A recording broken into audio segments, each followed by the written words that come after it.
Hi, everybody. Dan Illman, Mike Beer, taking a look at race number 6 at Gulfstream Park on Saturday, part of the Sunshine Millions card. This race is the Sunshine Millions turf. Before we get to the analysis, I want to remind everybody that you have an opportunity to win a trip to the Queen's Plate next June, courtesy of DRF. Cast your fan vote for Horse of the Year in DRF's Eclipse Awards Fan Vote Sweepstakes, presented by Woodbine. Vote and be entered to win a trip to the Queen's Plate in Woodbine this June. Visit drf.com/Eclipse for all of the details. Now let's meet the field for the Sunshine Millions turf. It's a nice field of 8. I think there's a good amount of speed in this race, Mike, but we'll take the field in post-position order early. And I think the number 1, Archer Road, is a sleeper, and I believe you feel the same as well at 6-1 on the morning line, because I think that most recent race is simply a throwout. It was at that odd distance of 2 miles against some pretty solid horses. He was 19-1. If you draw a line through that race, you're left with a horse that gives nothing but good, solid, competitive efforts. And isn't a good trip coming from the rail? Yeah, I agree with all that stuff. I think he's an interesting horse in this race. We'll see what kind of price he is. Obviously he's going to have to run his best race against this field, but I think he can do it. After this horse finally broke his maiden in his final start as a 3-year-old, he went 5 for 10 last year before they tried that 2-mile race last time. And he just kept showing up, getting better with every race. I feel like he was badly compromised in that Millions Turf preview 2 starts back, a race that just had no pace going on. He blew the first turn in that race. I think that cost him some position. So he had some things working against him in that race. And other than that, I just think he's shown up and run some really good races. And he's going to have some pace to run into in this race. I think there are things to like about this horse. The number 2, Second Mate, makes his first start off the claim. He got a big double drop last time out, in for 35. It looked like he got a hot pace. Timeform US color codes those fractions red. And he came with a nice solid run, finishing 3rd behind a sharp horse. The winner coming right back to win with an 87 buyer speed figure against fellow $35,000 optional claimers. Second Mate needs some pace. It looks like he'll get it in this race. I'm just not sure in the form he's in right now he's ready to tackle this kind. Yeah, we'll see what happens. I mean, he's just one of those horses who needs pace, I think, to be his best. He should have pace in this race. He did have pace last time. I thought he finished up pretty well in that race. I think he's interesting mostly because he's off the claim for some very dangerous connections here. If they can get him to improve just a little bit, he's a dangerous horse in here.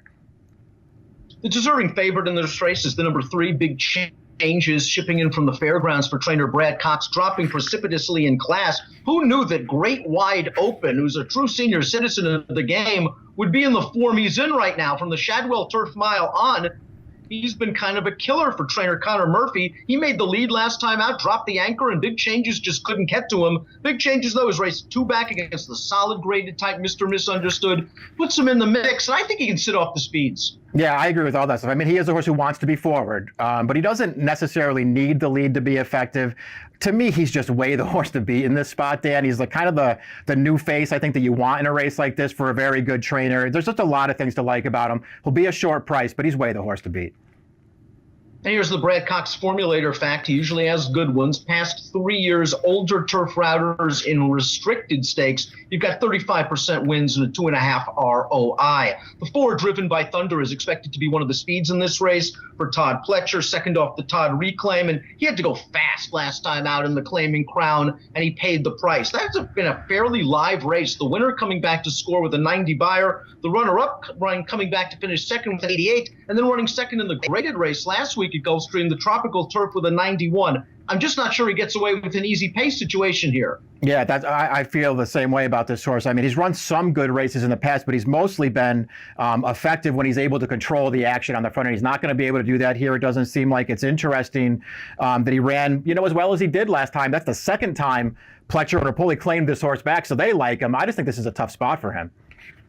Let's take a look at the Timeform US pace projector. We expect the 4, Driven by Thunder, to be close, but not on the lead. That will go to the 5, Expected Ruler. Expected Ruler is a horse coming off a win last time out against Florida bred Claimers. He was taken by Peter Walder, a very shrewd trainer. I'm just not convinced about distance, especially if he has to go fast early. Yeah, I'm not convinced about distance, and I'm not really sure. I feel like even his best race gives him a real chance in this race. He's going to be a price. I won't knock him too hard. Walder does a good job, although he's not, great off the claim with his turf horses. I just think this horse is in a tough spot here. Class and Cash has done good work over the Gulfstream surface in the past. I was disappointed in his last race. the Millions Turf Preview. You mentioned that was a race that did not have a lot of pace. Class and Cash was able to scoot clear to the lead. It looked like he had the race won at the 3/16 pole, and he blew it. He's going to have to come from off it seems, here. Yeah, I don't like that last loss for him. It just makes me not want him in this race. Even though he's got plenty of races in his past that make him a real contender here, I don't like that last race. I'd much rather have Archer Road out of that performance. I actually even rather have Salute the Colonel out of that race. He's bankable, just a little bit dirtied up due to circumstance, Mike? I mean, in the Penn Mile, he was well beaten in June. Something must have happened to him for him to miss 6.5 months. He came back in the Tropical Park Derby. They tried to raid him while wide. He just didn't fire off the bench. He's second back. Problem is his best races have come when he's on the lead and he's got 2 speeds inside of him. Yeah, I mean, he's either, really dirtied up off his last 2, or he's just a horse who needs the lead to be at his very best. And if he doesn't get it, he's just not that good. I guess we'll find out more about him on Saturday. I'm worried about the pace scenario for him in this race, but I understand looking at him as a dirtied up horse with a real quality win over March to the Arch early last year. Salute the Colonel puts the horses in the body of this race. Last time out, I just don't think the trip exactly worked out for him in the Claiming Crown Emerald. 2 back, there wasn't a lot of pace. He's another horse that dirtied up. This time around, the pace should be to his liking. At 10-1, I could see him cracking the board at the very least. Yeah, kind of horse I want to use at least underneath in this race because he is a little dirtied up. He picks up Saez, who just wins everything at Gulfstream Park. There's things to like about this horse. Let's take a look at our top selections for the Sunshine Millions Turf. Mike, you like the one Archer Road again. You mentioned that trip in the Millions Turf Preview 2 back, a race with no pace. Good inside post here. You're getting a price at 6-1. Give me numbers. Yeah, we'll see if he's good enough. I'm not really against big changes in this race. The number 3, I think he's the horse to beat, but I'll take a small shot with Archer Road and use mostly 1-3-8 in this race.